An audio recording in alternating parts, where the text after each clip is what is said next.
ఆయన professor NG Ranga కృషి విజ్ఞాన కేంద్రం అని పెట్టారండి. ఇలా ఎంతో ఘనమైన చరిత్ర కలిగిన కావూరు వినయాశ్రమం నాటి రాజకీయాలకు బలై శిథిలావస్థకు చేరింది. ఒకప్పుడు వందలాది మందితో కళకళ్లాడిన ఆశ్రమం నేడు పిచ్చి చెట్లతో కళా విహీనంగా తయారైంది. ఎంతో మంది దేశభక్తులను, విద్యావంతులను తయారు చేసి ఎంతో మందికి స్వయం ఉపాధి అవకాశాలు కల్పించిన కృషి విజ్ఞాన కేంద్రం నేడు బూత్ బంగ్లాలాగా మారి కన్నీరు తెప్పిస్తోంది. ఘనమైన చరిత్ర కలిగిన కావూరు వినయాశ్రమం నేటి పరిస్థితి చూసి పాతతరం ప్రజలు ఆవేదనతో కుమిలిపోతున్నారు.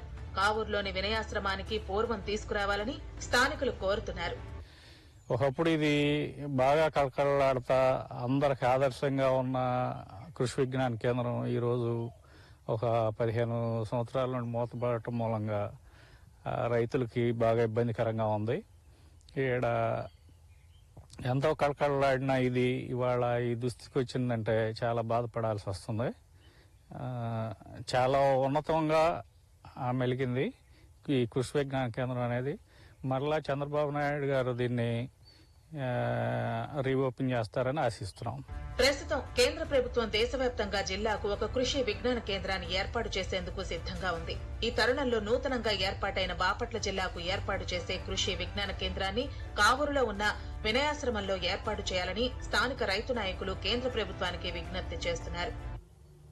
ఇప్పుడు ఈ మధ్య ఏమవుతుందంటే పేపర్లో జిల్లాకు ఒక కృషి విజ్ఞాన కేంద్రం ఉండాలనేది సెంట్రల్ గవర్నమెంట్ యొక్క ఇది.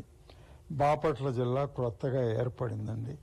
బాపట్లలో జిల్లాకి కృషి విజ్ఞానం కేంద్రం కావాలి అంటున్నారని చెప్పని కొంచెం పేపర్స్లో చదువుతున్నాము. సరే, ఇక్కడ స్థానికంగా ఉండే మేము ప్రజలం ఏమంటామంటే దీన్ని తిరిగి పునరుద్ధరించమంటున్నాము. ఈ వినయాశ్రమం అనేది హోస్ట్ ఆర్గనైజేషన్ అన్నమాట. ఏది కృషి విజ్ఞాన కేంద్రానికి ఉన్నదాన్ని అక్కడ కావాల్సిన భూములు ఉన్నాయి, ఏమీ దేవులాడుకోవక్కర్లేదు. శిథిలావస్థకు వచ్చిన బిల్డింగ్లు ఉన్నాయి, వాటన్నిటినీ దాదాపు కోట్ల విలువ చేసేటువంటి భూములు ఉన్నాయండి. అట్లాగే దాన్ని రివైవ్ చేయమని చెప్పని ప్రభుత్వం వారిని కోరుతున్నట్టుగా ఈ స్థానిక వాళ్ళు చేస్తున్నట్టుగా స్థానిక నాయకులు నాకు తెలిసింది.